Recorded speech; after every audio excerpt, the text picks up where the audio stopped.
Hi, it's Jill Schlesinger, and on this episode of Better Off, we're talking hot housing. We've got our guest, Stephen Gasque. He's going to help you learn how to buy and sell a property. If you want to become a real estate investor, one of the best ways to do it is to buy your next house, but rent out the one you're in now. Because talk about understanding your investment. You know everything about that house, from the utility bills to, what that knock is in the radiator in the middle of the night. And so that is one of the safest and most conventional ways to invest. And before you know it, you might have 3 or 4.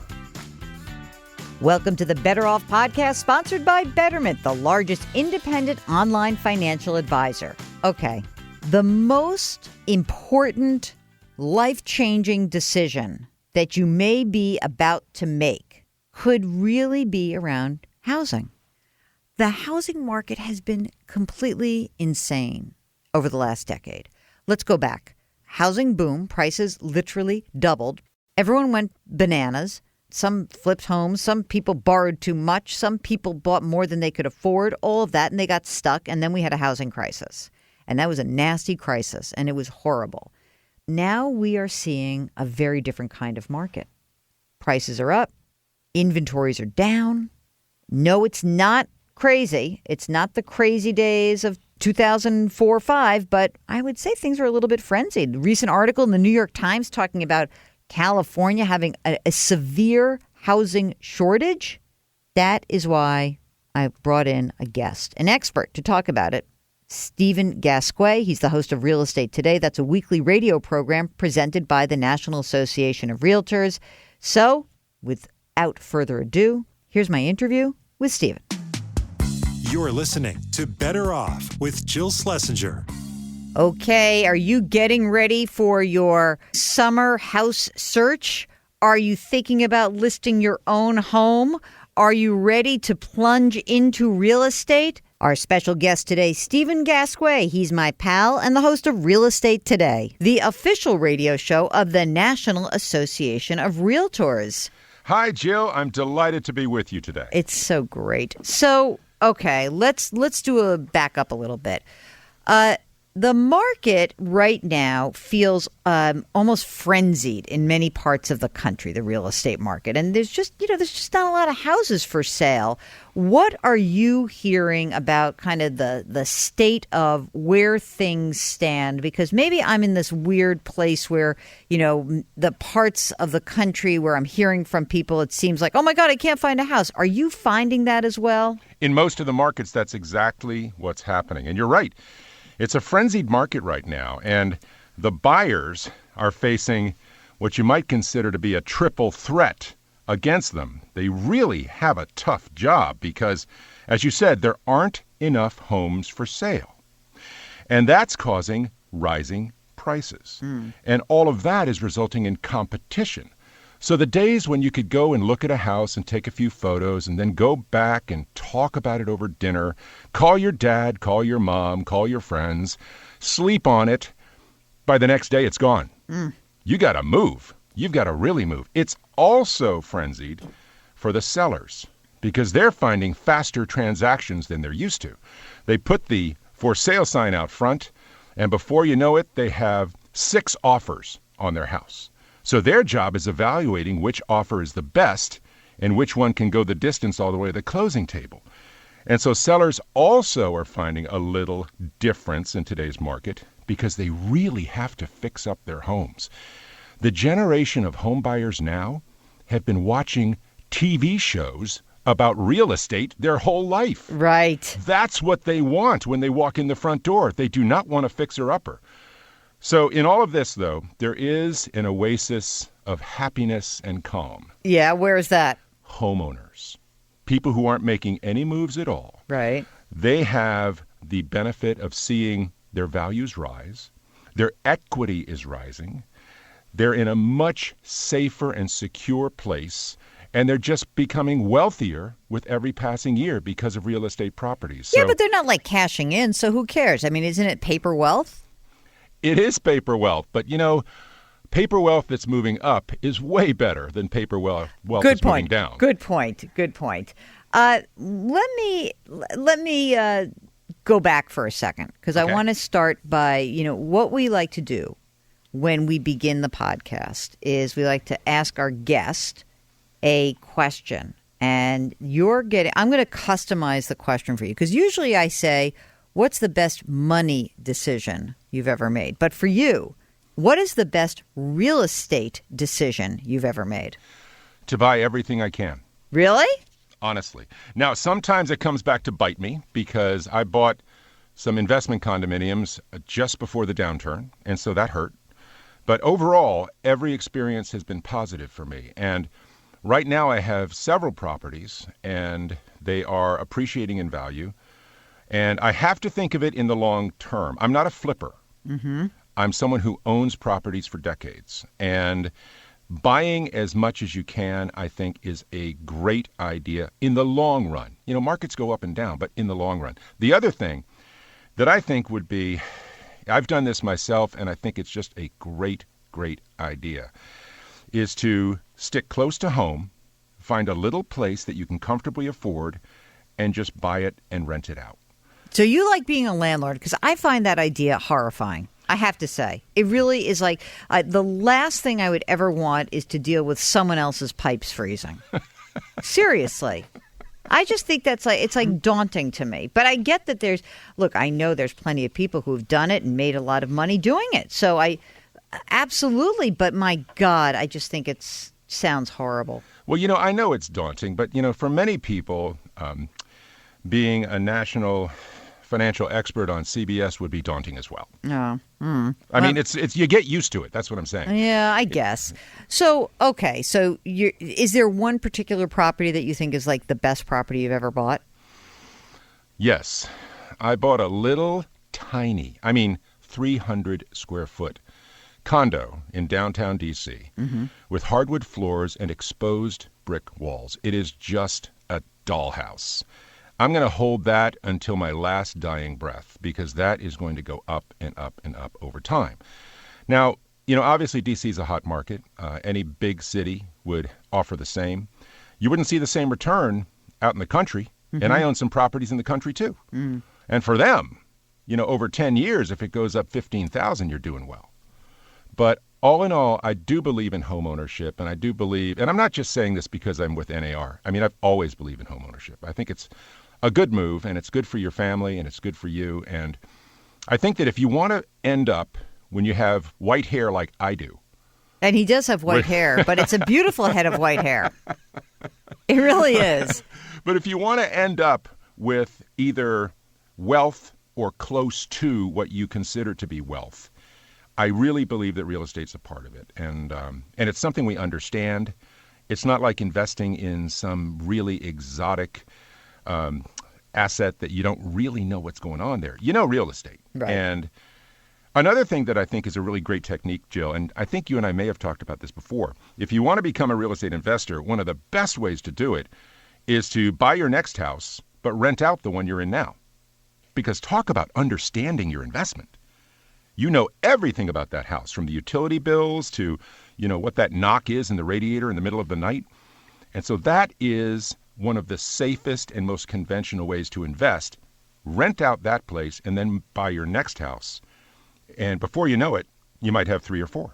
Okay, now let's get back to the market as it stands right now. You've been around this business for a while. And when we hear things like bidding wars or low inventory, I think people start to get nervous that we're back, a decade ago in the boom. How is this different than where we were 10 years ago? The difference is lenders are not saying to buyers, hey, you want a mortgage? Don't worry about the numbers. Okay. They can't say that anymore. Okay. So the lending industry has fundamentally changed in the last 10 years, right? Exactly. It's tighter.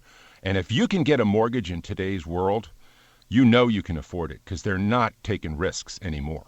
If you look at where the market is in terms of buyers right now, what are some mistakes that buyers need to avoid? In today's market, I think the first mistake, and this is going to sound funny, is giving up. Thinking they need 20% of the down payment to buy a house. They don't. But it's safer. It is safer. Right. So, if they know that, if they know that they can get in with a good, solid, safe 3% down mortgage, but they decide it's safer to do 20, then good for them. That's good thinking. But I want to try to tell everyone you just don't need the 20%. Okay, I'm going to push back because I'm going to tell you that I know you can get a loan from an FHA loan with as little as 3% down. I get that. I just don't think that's prudent. And I don't see why we should encourage people to do that. I don't even understand why FHA wants to do that. What's the reasoning behind that? It opens the door to home ownership. So what? People. Why is it like, okay. I'm whatever. I mean, I like real estate. It's fine. I don't love it like you do, which is, probably good because that's why you do what you do. But I don't really understand why we should be so encouraging of home ownership to the point of actually having the government subsidize people buying homes in the form of a mortgage interest deduction, which they do, and I get to take advantage of it, but I never understood it. Like, what's the big deal? Why should a renter be penalized for renting versus someone who buys? Well, you've just asked me several questions. Yes, Let me take the first one first. Okay. The government, whether we're talking about the government-sponsored enterprises Fannie Mae or Freddie Mac, as well as the Federal Housing Administration, they believe that once you get into a house, if you can comfortably afford the mortgage, you begin down the road to accumulating wealth. Mm-hmm. And then in the long run, even if you put down 3%, if you just hold that house and make your mortgage payments and don't default, then over time, you and your family will be more comfortable and more well off and more able to withstand all the things that happen in an economy than if you didn't. And so I believe that too. I mean, even if you get in at 3%, the one risk, as we know, the risk of getting in low with a low down payment is if the market falls, you're all of a sudden underwater. Whereas if you have 20% down and it goes down 5%, you still got 15% equity. But let me just also point out one thing about the getting in without much skin in the game. Right. One of the most stable loans in America is the VA loan, which is 0% down. It has one of the lowest default rates of any loan in America. And so, I believe, first of all, you are absolutely correct. You've got to crunch the numbers. You've got to know exactly what you can afford. Don't wing it, but know what you can afford. And if you can, and if you want, and if it's the right thing for you, you can get in. This is Better Off with Jill Schlesinger. We'll get back to our interview with Stephen Gasque about the hot housing market. But you know what? That advice, don't wing it, crunch the numbers. It doesn't just go for your real estate purchase or sale. It goes for your entire financial life. That is why I am so delighted that Betterment is our sponsor. Betterment is the largest independent online financial advisor.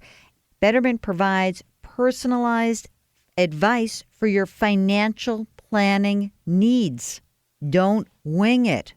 Go to Betterment. They give you a bunch of questions. You answer them.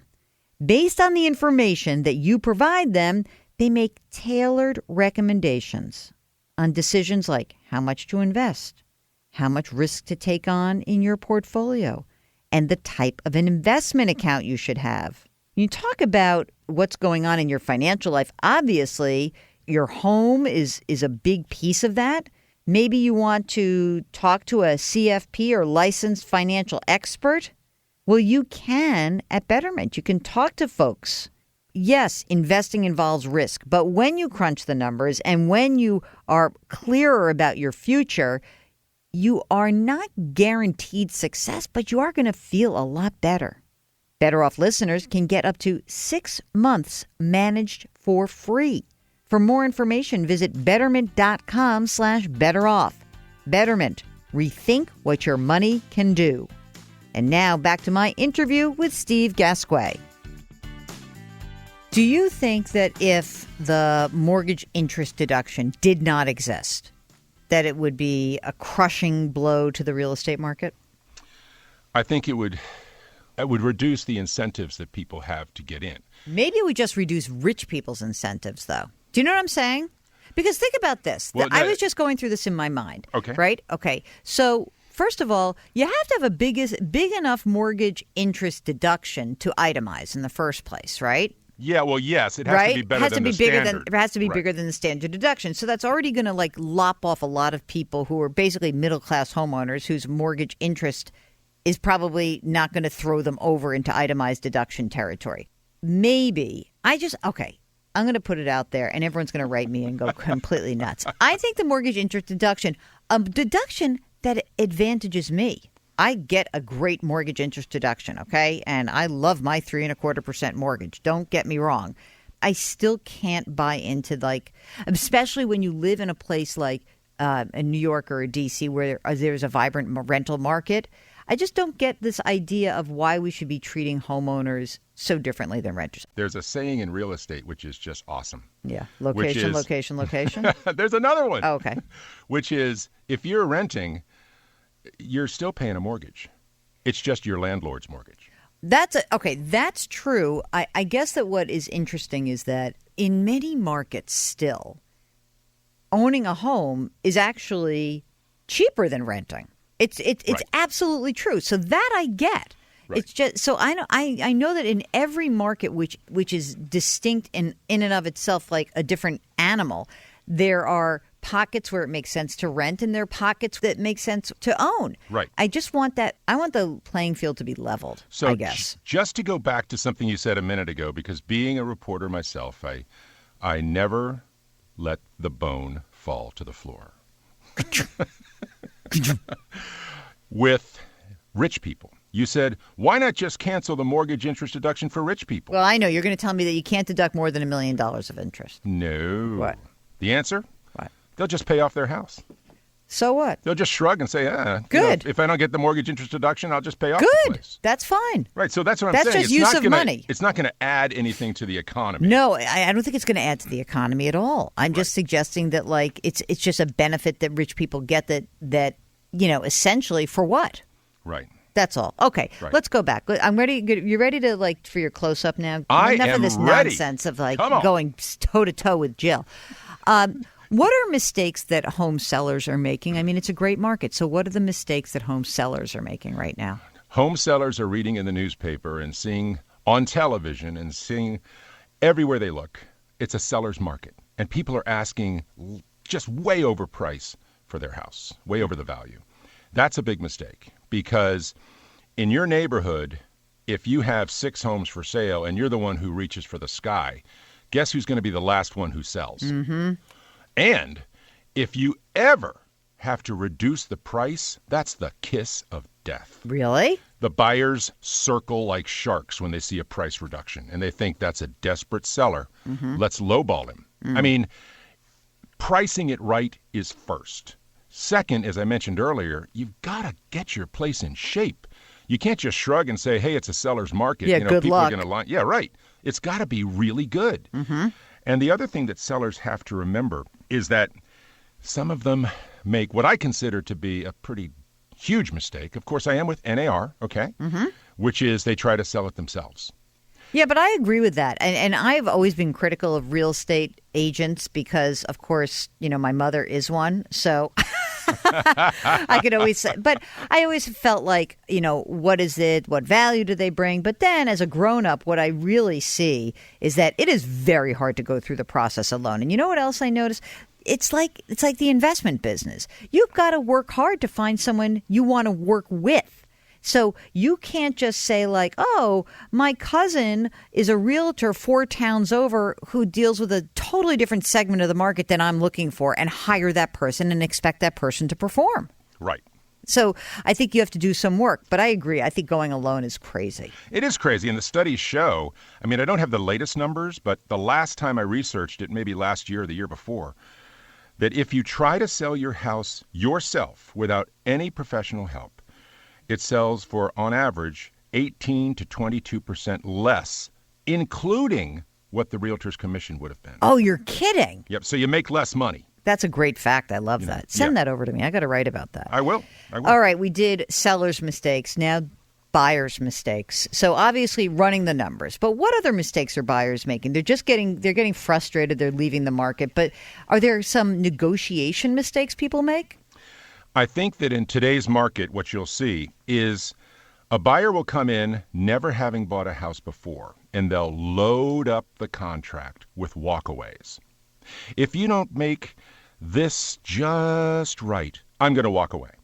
If you don't fix that drip in the sink, I'm going to walk away. If you don't replace the roof, I'm out of here. And they put all that in the contract, and every other contract is what in real estate circles they call a clean contract. Is that like as is or? Not as is, but what savvy buyers are doing is they're getting the surprises out of the way ahead of the game. So they're having the home inspection done before they write the offer. Oh, that's interesting. You can do that? Yep. Oh, that's great. And if they decide it's a good house based on that home inspection report, they come in clean as a whistle, no walkaways, no contingencies. They're ready to go. Do you think that mortgage contingencies are will spook some people off these days or not? Well, I think that there's two contingencies that deal with the mortgage. One, of course, is financing. And if you get, first of all, if you're a buyer in today's market, the biggest mistake you can make is not getting pre-approved for the mortgage before you walk through the front door. You've got to be pre-approved so that you're totally ready to go with the mortgage before you start looking at houses, because it's moving too fast. If you see the most beautiful place you've ever dreamed of and you think, I can afford it, I want it, and then you start the ponderous mortgage application process, that house will be not only sold, it'll probably be sold for the second time. Yeah. By the time you get around to right. it. So you've got to make sure that you're ready for all this. And that's the thing. It's just about speed. In this market, you've got to be decisive. You've got to be ready. And so those first-time buyers that I mentioned who would have all these walkaways, the second time they try because they lost the first house? Yeah. The second time, it's a lot cleaner. Yeah. The third time, it's really clean. And then they start to win. Then they get it. Right. In finishing up, I just want to understand, when you're looking for a realtor, whatever. In financial planning, there are designations, okay? Right. We have, you're a certified financial planner. That means something. There's a certain amount of education that you have to have completed, professional ethics, right? So that's a standard. Right. Are there any accreditations in the real estate universe that make one kind of agent stand out from another? That is a great question, Jill. I'm going to start at the top. The biggest designation is to be a realtor because you're a member of the National Association of Realtors, and there are agents in America who don't belong. Members of the National Association of Realtors have to abide by what we call the Code of Ethics. It is the highest professional standard of business in the entire industry. If you're not a member of NAR, who cares? You don't have to do that. Mm-hmm. So that's number one. Number two, NAR has, I believe, 20 different designations. Some of them are very big, like ABR, the Accredited Buyer Representative. Those people specialize in working with buyers to help them succeed. Then you have the GRI, the Graduate of the Realtor Institute. These are really intense courses that you have to take and you have to update all the time. And then it gets down into the more specific things. There's something called ePro, which is I know how to work with the internet better than the average agent. And one that's going to be appropriate for all of our veterans and active duty service people is the MRP, the Military Relocation Professional. That means that when people get the orders and they've got to close up their house and move, you're the person to help them because they have the experience doing that. So yes, in real estate circles, there are a lot of certifications and accreditations. And, I think that in our audience, it depends on what your personal circumstance is. But say that you have an elderly parent. You might want the senior relocation services. It's a wide range of specialties that kind of depend on where you live. Yeah. But it's worthwhile checking it out. That's interesting. And what's also interesting is millennials are starting to ask, what are your certifications? I love that. You've trained them well. Yeah. Before you leave, you told us about your 300 square foot best real estate move ever. Now you must fess up. What is your worst real estate decision you've ever made? The worst real estate decision that I ever made in my life, it hurts me to even think about it. When I was a kid, 22 years old, I had graduated from college the year before, and I was working in commercial real estate in Baltimore. And I lived in this beautiful old apartment building designed by the great architect Stanford White.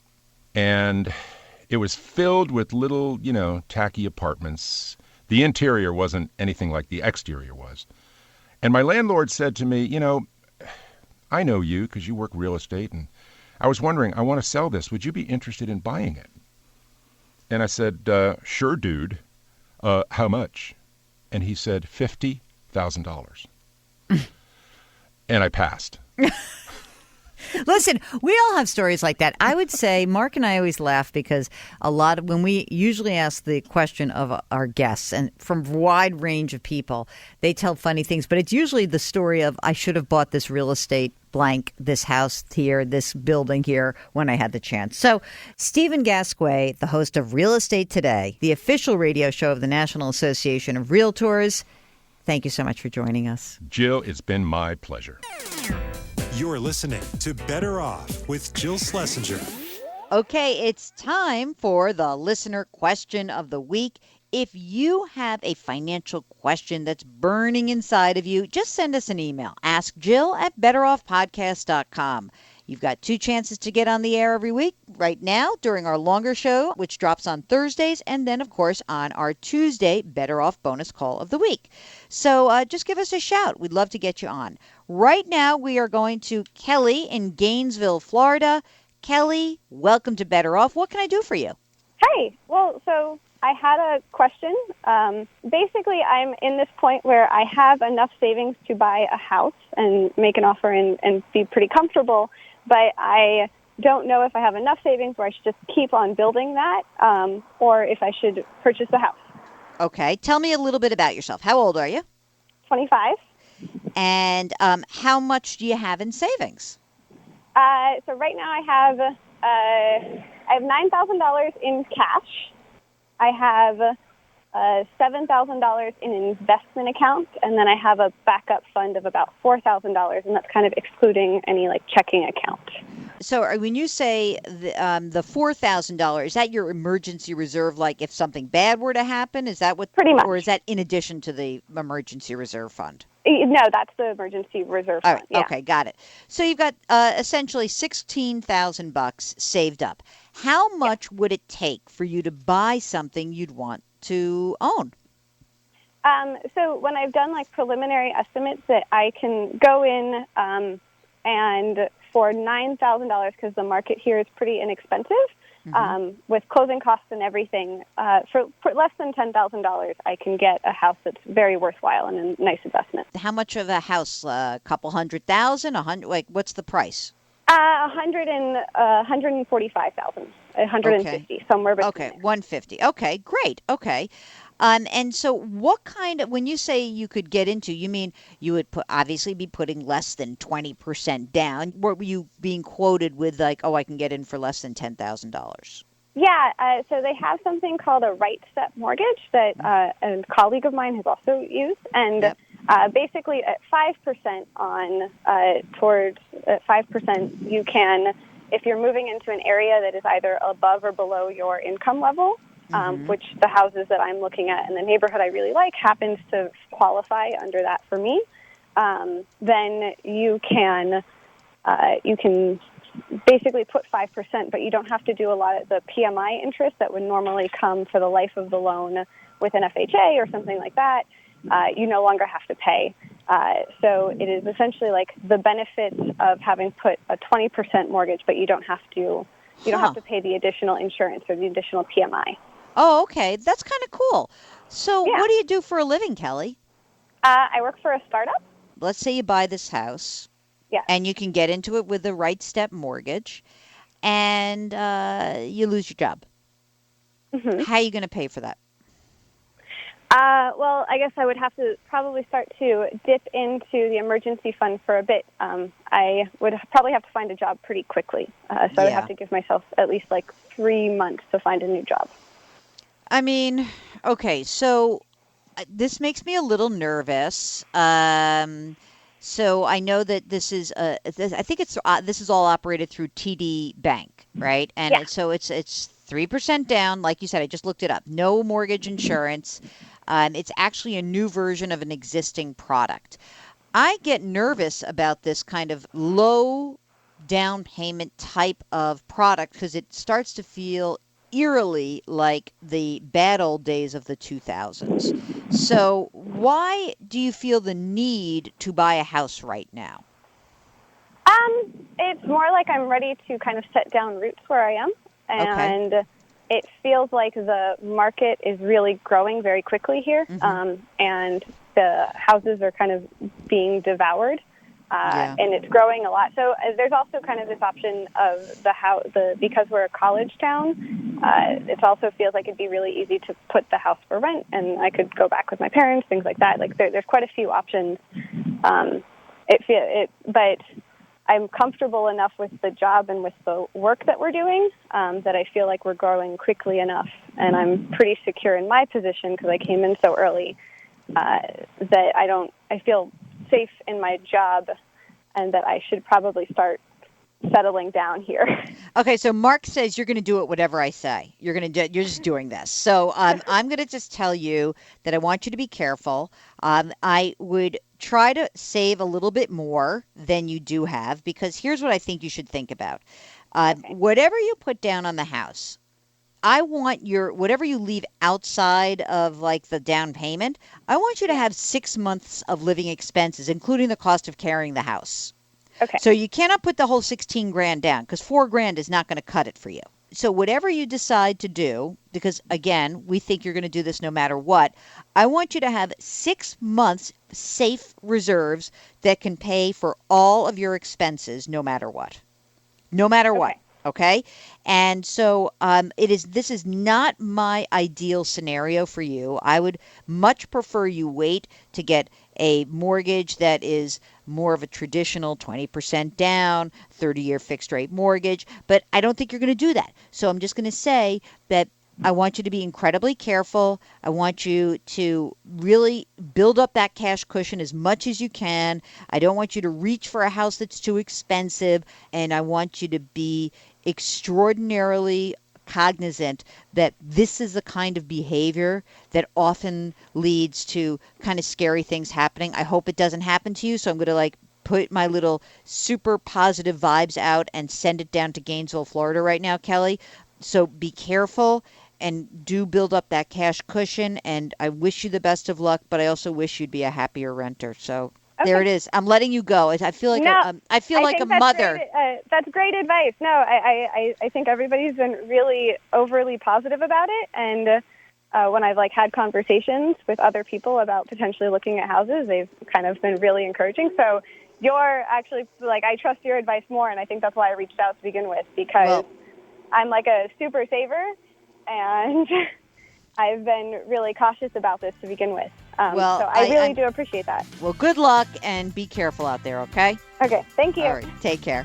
Thanks so much to Stephen Gasque of Real Estate Today, the weekly radio program presented by the National Association of Realtors. And thanks to you for listening. Don't forget, we've got our bonus episode that comes out on Tuesdays and the longer form every single Thursday. You can subscribe via iTunes or wherever you get your podcasts. If you have any questions or suggestions, you can find me on Twitter. My handle is @JillOnMoney. That's @JillOnMoney. Just use the hashtag BetterOff.